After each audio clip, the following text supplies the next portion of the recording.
Hello, I'm Deneshia Diaz. I'm with the Extu Atlanta office, and I want to talk a little bit about Women's History Month and what it means to me.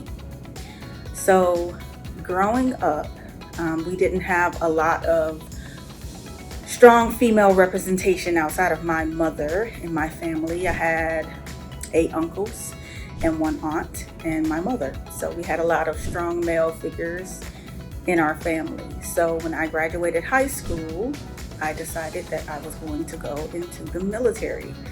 I became the first woman in my family to join the military, and I went into the Air Force.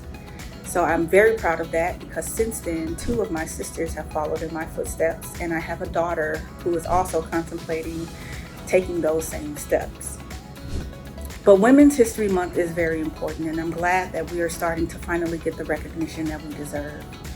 Women have held so much on their shoulders for so long, and it's time that we start to recognize and honor all those things that women have done throughout history.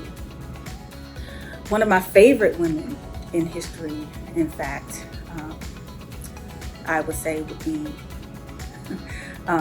Harriet Tubman. In fact, I know we've just come out of Black History Month, but because she was a strong woman figure in history, Harriet Tubman holds a very special place in my heart because she was courageous enough to escape slavery herself. And after finding her place in freedom, she went back to where she was a slave to free other slaves through the Underground Railroad. And for me, that's just amazing. Her bravery and her strength and her endurance to free so many slaves during that time period was just phenomenal. And I'm glad that her recognition is out there, that we have her stories, that we can go back and read her history and share it with our children.